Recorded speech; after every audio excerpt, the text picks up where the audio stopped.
Well, hello and welcome to another episode of MegabyteMe. I'm your host, Adam Geisler, and we're coming to you live today from the Hunter Mazzetti Winery, located here on the Rincon Indian Reservation in Southern California.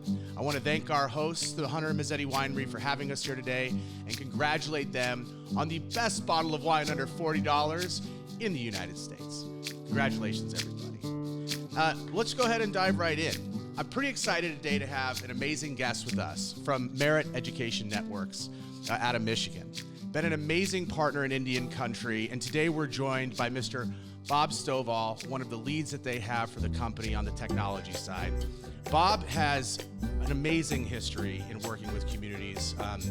He's played a foundational role in the organization, building and supporting connectivity for schools, universities, healthcare systems, and communities literally for decades, as we were talking about, right? Those hairs are earned, as we were joking about last night.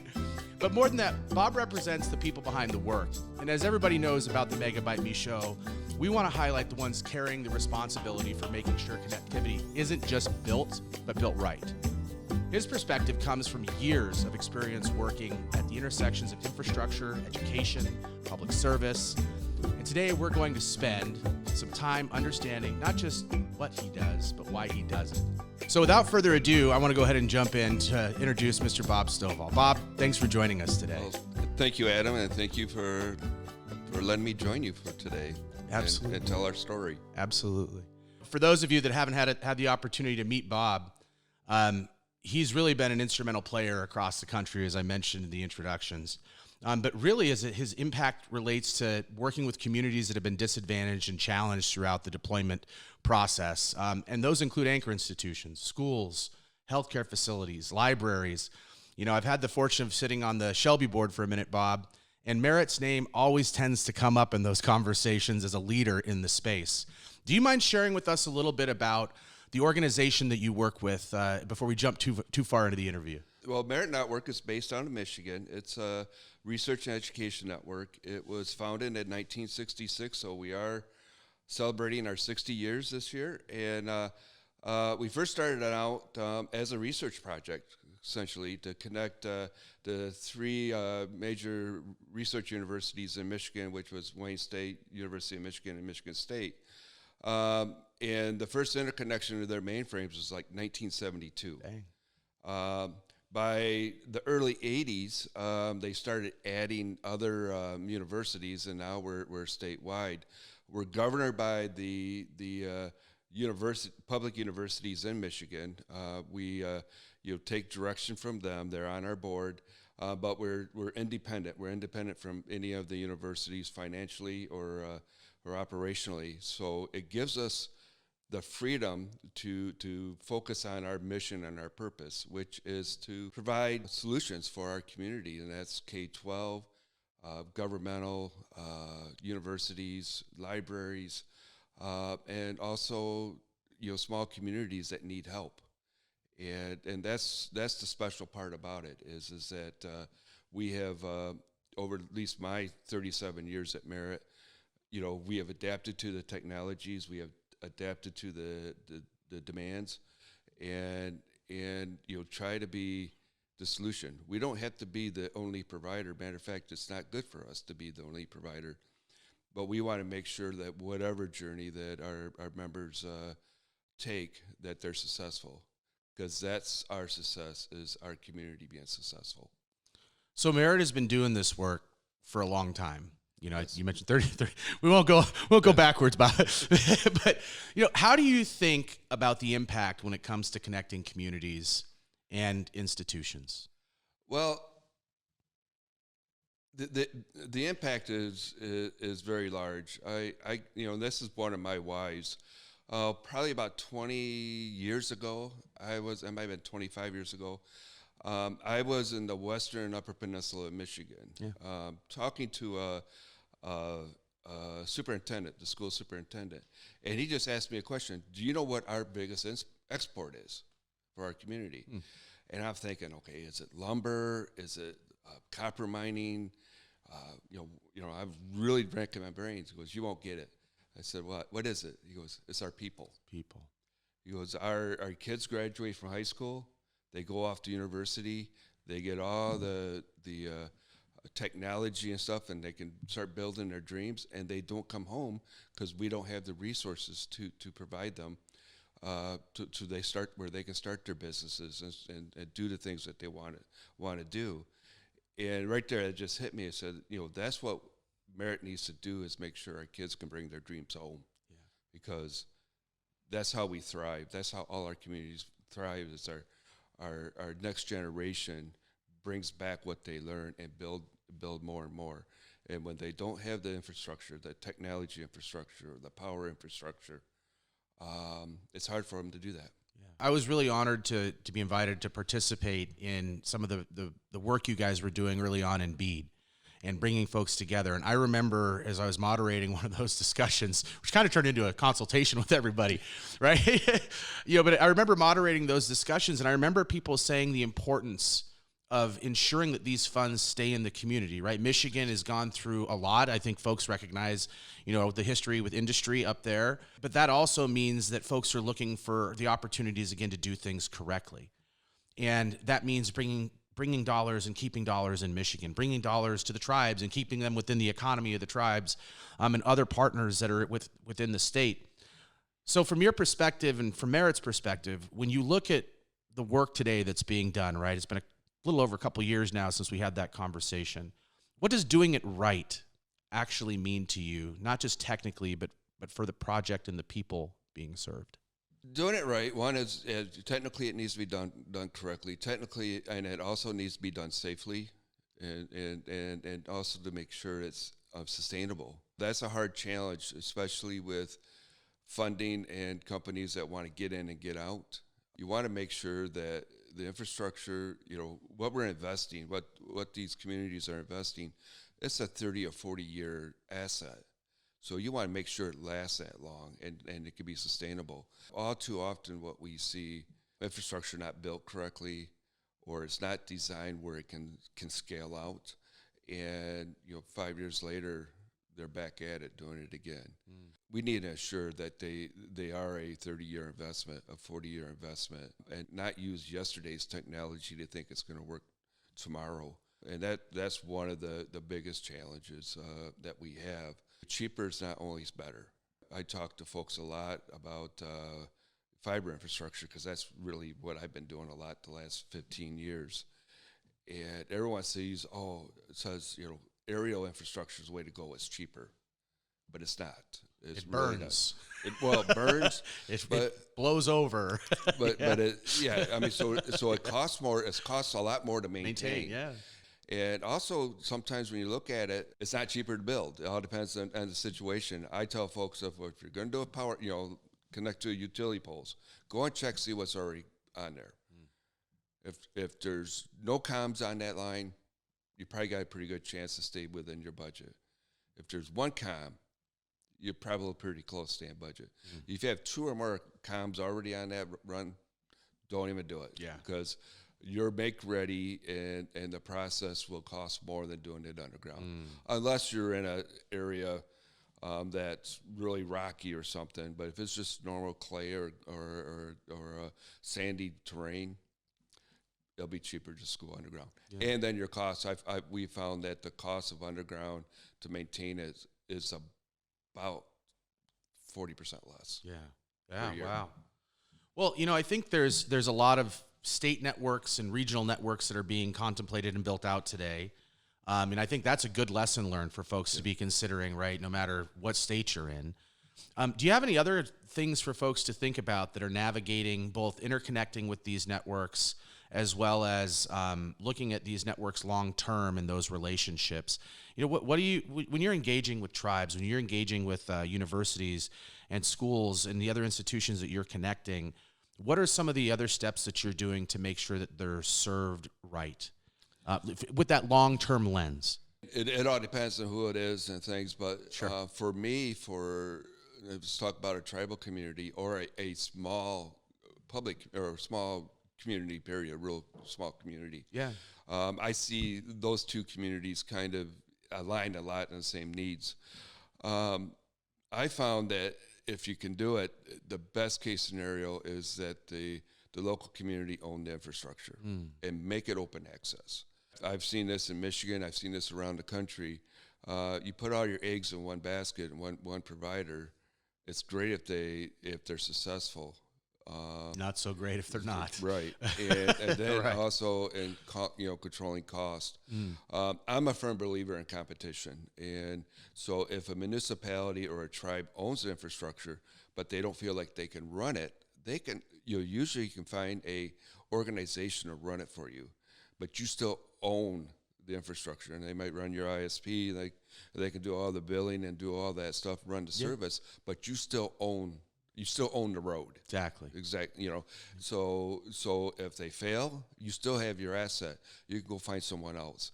So that's a lot of the advice I say. If you can do that, I think it's the best case scenario. And that also is kind of the same for municipalities. We have a township in Michigan that, they just got fed up and they passed a bond to build their own fiber infrastructure. They have a third party operating it, but they own it and they know their folks are being served. I think a model that I wish others would look at and see if they can make it work. Yeah. And the key thing, it also is really kind of cool. And I've been talking about this with some of the tribal telecoms and also some tribes. What if a tribe in rural Michigan or rural California or anywhere, Montana, what if they built that infrastructure? We train the local folks to maintain it, but you could have an operator, based somewhere else to operate it. That would work too, and that's even a better both worlds, because you're getting your community members working the business, and maybe eventually you can Learning and and learning a career. I got a story with Bad River Tribe where we built fiber infrastructure through their community. Real quick, Bad River is good people. yeah. Sometimes people hear the names are like, wait a minute. It's just a tribal name. No, totally, yeah. And it's named after I'm having some fun. and it's named after a river. For those of you that haven't spent some time there, we got it cleared up. Cool. And they're in northern Wisconsin. And with our BTOP project back in 2010, our project was to build through the reservation to get on our way to Superior, Wisconsin, and Duluth, Minnesota. And part of the easement deal was that the tribe got some fiber from state line of Michigan and Wisconsin all the way to Duluth. And they got more extra fibers within the reservation where we built through. And now they're building fiber to the home. And they learned, they built the company and they learned step by step. And now they're operating on their own service to their own residents. And now we're engaging with them saying, hey, can you do maintenance on our infrastructure for us? So they can now expand their business outside the reservation. Beautiful. Bob, I am so excited to hear you talk about this, but I can tell you're passionate about it. And shout out to the Bad River Tribe for the amazing work they're doing. It sounds like you guys are crushing it over there. So congratulations to you and growing your community. Bob, it's really clear, I think, to folks that are watching this today that you care. Your experience and your perspective, I think, are shining through, frankly, as we're having this conversation. But over the course of your career, is there a moment or an experience that really shifted how you see this work? Was it the Bad River moment? Or what drove you to the point where you have had this lens of community focus, community ownership, and community benefit? I think it was really working with the Bad River Tribe, because that started right after I became the leader of the division, and it was really the first foray that Merritt went into building a lot of fiber infrastructure. Before our BTOP project, where we ended up building 2,500 miles of fiber, roughly 2,500 mile fibers, we had 18 miles. So we weren't out in the advances. We had IRUs with different entities and leasing dark fiber, but we didn't have our own infrastructure.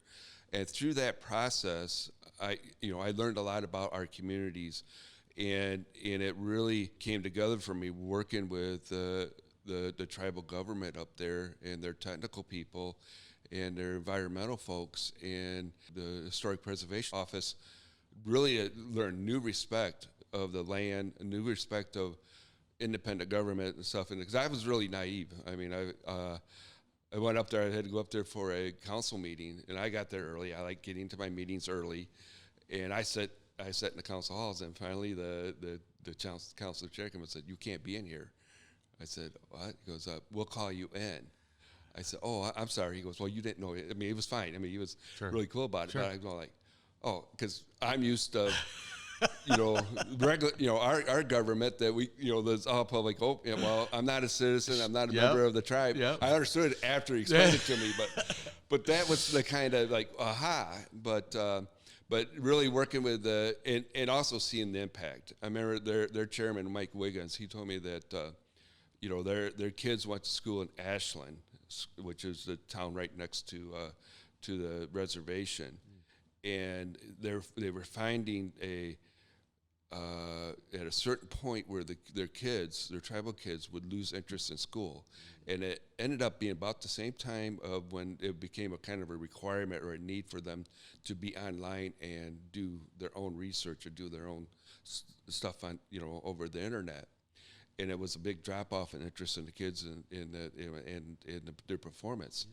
I said, and so that's why building this network and having the tribe build their own network and serve those kids, making that impact for the next generation, the generation after that stuff. Wow. And that really hit me. And I see that really with a lot of rural America where these kids don't have the opportunity to thrive. Yeah.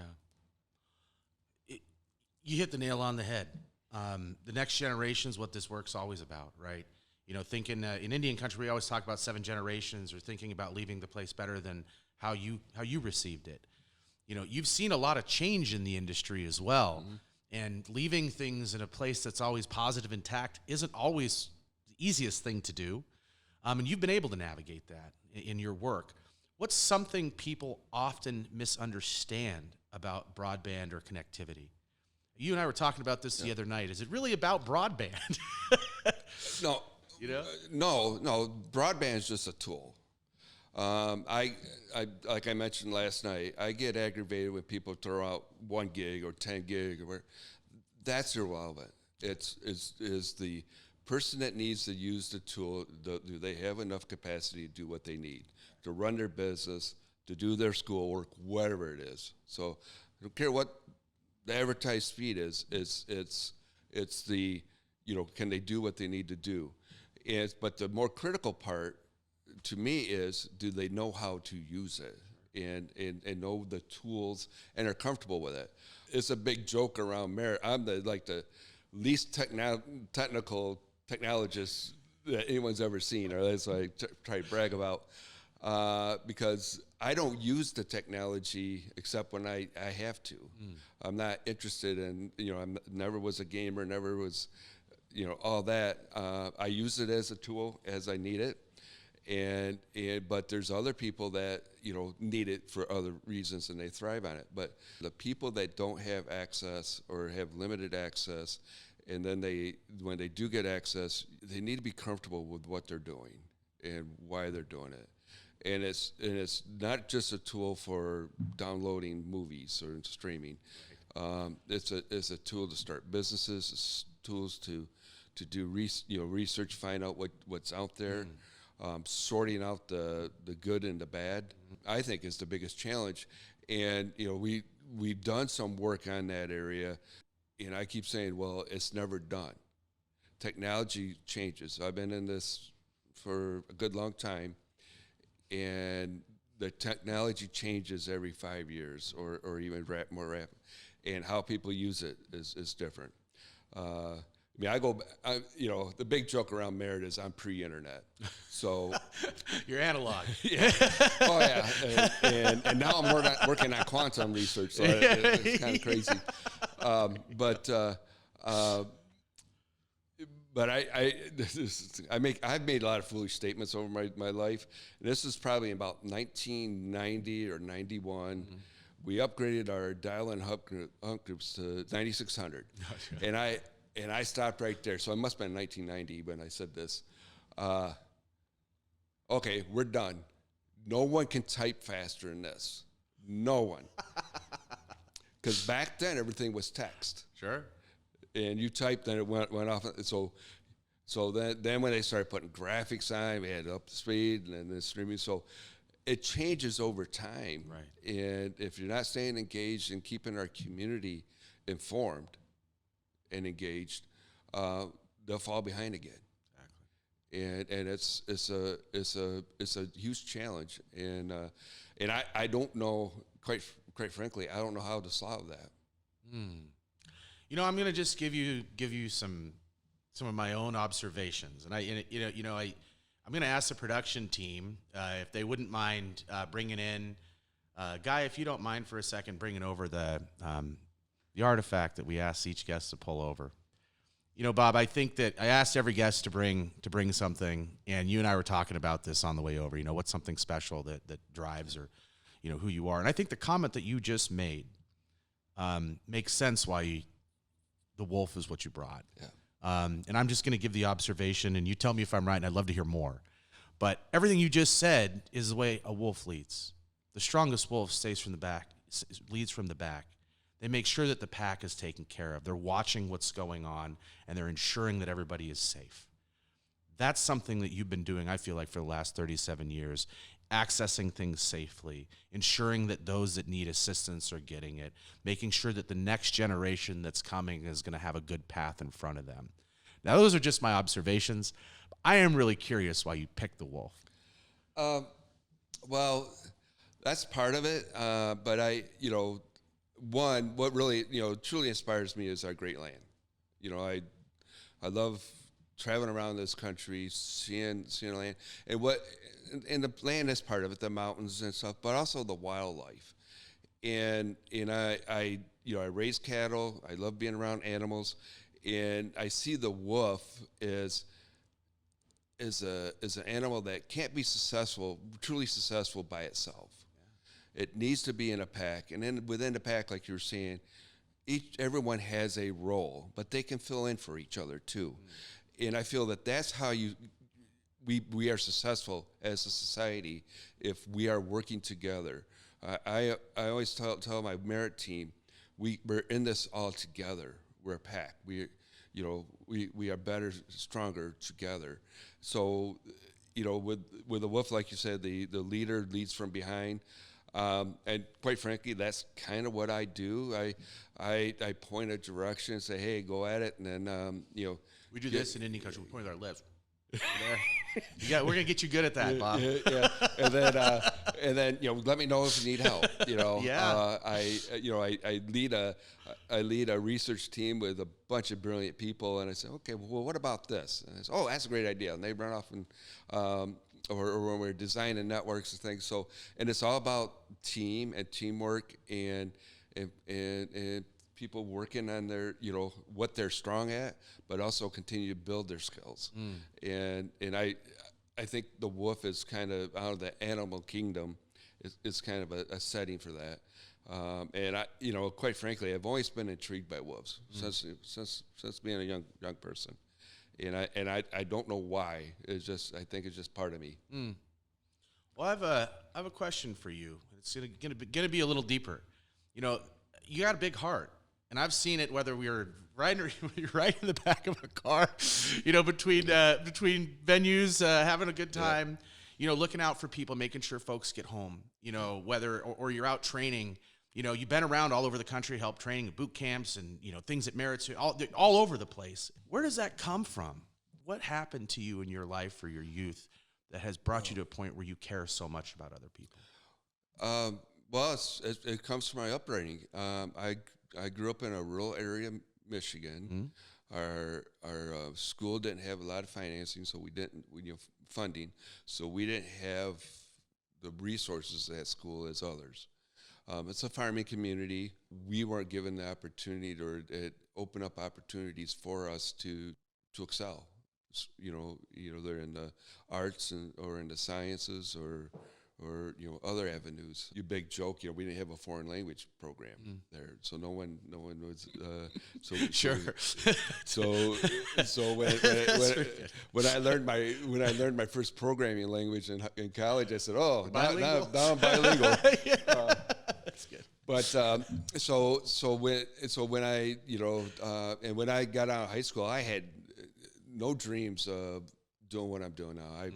I went off and worked in construction, and then I got on an oil rig. I worked in oil for a while. Then I damaged my back, and they said, "Well, you can't do that work anymore. You got to do something else." And that became a change in my life, because now I took a test. I said, "Oh, you'd be good in computers. Go into that field." Sure. When that happened, and I found I had a talent in it, I said, "Now I got to make a difference." God put me in this position to do something different. The greater master of the universe wants me to make a difference, and that's the way I look at it. And I feel my difference is helping the kids and the next generations be the best that they can, and that's, I love it. That's been my mantra since like 1985. We have a focus on this show: family, joy, victory, and I appreciate that you brought up your faith in the conversation. That tends to come up in these discussions. That's really what I want people to start to learn about folks that are doing this work, because there's a lot of challenges out there doing these deployments and working in these environments. And often it takes a level of centering yourself to be able to move your way through some of those obstacles at times. Everything you're saying makes a ton of sense as to why you are now doing what you're doing. But I'm curious, what was your home like growing up as a kid? I grew up on a farm. So my home life was pretty simple. We had farming responsibilities. At the time, my grandfather owned a farm.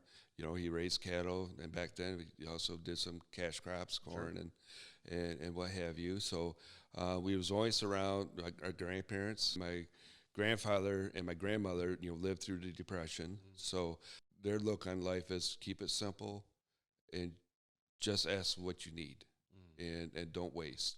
And use the tools around you. And then sometimes you just got to figure things out, which I think is probably one of my best talents is that I've got a problem. I know there's a solution. We just got to figure it out. And I'm pretty sure I got that from my grandfather and my dad. Not having a lot of money and stuff, when something breaks, let's figure out what we got to fabricate and fix. And folks, that I work with, I can't believe that you split a tractor and did all that and then put it back together and you built a carriage to set the tractor on. I said, well, that's what you got to do. You got to do. Yeah. And I get a lot of enjoyment out of that. So I think that's my upbringing is, you got to do what you got to do. You do the right thing. Don't do harm, and be kind. And try to make a difference. Growing up, I don't know how many times we had a neighbor that something would break or need some help, and we were right there to help them, and they would help us, and that was my upbringing. That's kind of how we grew up, and coming from a small community, as you know, you do need to rely on your neighbors and rely on friends, and I just feel that my role at Merit is I just got a bigger neighborhood. Yeah, there you go. Well, and you know what? Shout out really quick, and I should have said this at the top of the show, but shout out to Merit for all the work that you guys are doing and hiring people like this individual, like Bob. I'm saying right in front of you, Bob. Yeah. Sorry, but shout out to you guys. It makes more and more sense why you're having the successes that you are in working in rural and tribal communities, working and connecting education facilities, because the heart is there. And I really appreciate you sharing those stories, because not everybody is always comfortable in putting it out there, and I really appreciate you being candid. When you think about motivation, you're thinking about the next generation, I am curious as it relates to the long lens and legacy, right? When you think about your legacy, and I don't mean that from a resume perspective, I mean that from an impact perspective. And I know you're not an ego guy at all, but I am going to go there for just a second in terms of what do you hope people remember about the impact that you made?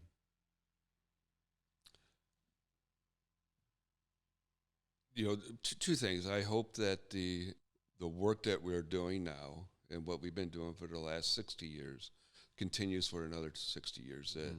That the legacy that I'm trying to build as I'm at the tail end of my career is getting that next generation prepared to carry on, to do the right thing and be in the right part of the right thing for Michigan and for the nation. I like to be remembered as someone that wouldn't take no for an answer, and that we figured it out and help solve the challenges, solve the issues, solve the next big thing. Because we know the network that we're running now with the universities and the researchers and stuff, we have kids and adults using our network that's working towards curing cancer, working towards how to feed the world, working towards the putting a man on the moon again. Yeah. and we're part of that because we're able to put the infrastructure in place and the tools in place so they can do what they do, and they don't have to worry about it. One of the best things, best compliment I ever had is when I had a university CIO said, one thing we don't worry about is the network. That's a very big compliment. And we can worry about everything else. Yeah. Merit doesn't even come up. That's awesome. And that's a very prideful moment when you hear things like that, where you've spent your whole life building something and it's being used and it's being appreciated, but they know that it's just still going to be continue to be built and continue to be changing, and I just, like I said, I like to make sure I leave Merit better than when I found it. Yeah. Well, I was going to ask you the question about what do you think success looks like at this stage in your year, but I think in your life, I should say that again. What does success look like at this stage in your life? Man, sorry, everybody. But I think you just did a great job of explaining it. Leaving something intact that people are going to continue to use. You've talked a lot about the next generations, and you've obviously built a great foundation for people to build off of into the future. But if you could leave one piece of advice for the next generation that's coming into this space, what would it be? The first thing is remember your roots. Remember where you come from. And then probably the second thing is understand your purpose. When we have new employees come in, or even some of our more established, I ask them a simple question: what's the difference between a job and a career? And unfortunately, a lot of people fumble on that. Sure. A job is you're there for the paycheck. Right. A career is that you're invested in the mission and the values of that organization, and you want to be a part of something bigger, and you want to grow with that organization. I'm constantly coaching folks on understand your purpose, understand the purpose of your organization, your part of your purpose, how it goes towards the greater mission, the greater purpose, and that's important. And I'm so proud of actually where we're at in Merit, because I would say probably 95% of that 120 people that we have there, probably 95% of them believe in that, and they feel our purpose, they know our purpose, and they want to be part of it, and that's the important thing. I've had a lot of employees over the years that we brought in, and they're weren't aligned, and you know what, they don't stay very long, and it's not that anyone pushes them out. They say, this isn't for me. Yeah, culture's important. Yeah. Celebrate the good things, but also don't forget the bad things. One of my colleagues, Del Claire, we did a presentation to our staff about the growth mindset, and it's about taking what we've learned and build on it, and don't give up. Don't use the word can't. I love it. Just let's figure it out, and let's make the next step. Then we'll figure it out again. the teams that have had the privilege or the misfortune of working with me, depending on who you are, we used to always say, make lemonade, right? Making lemonade. It sounds like what you always figure out how to do is, doesn't matter what you got in front of you, it's going to taste sweet at the end, it's going to be good. Yeah.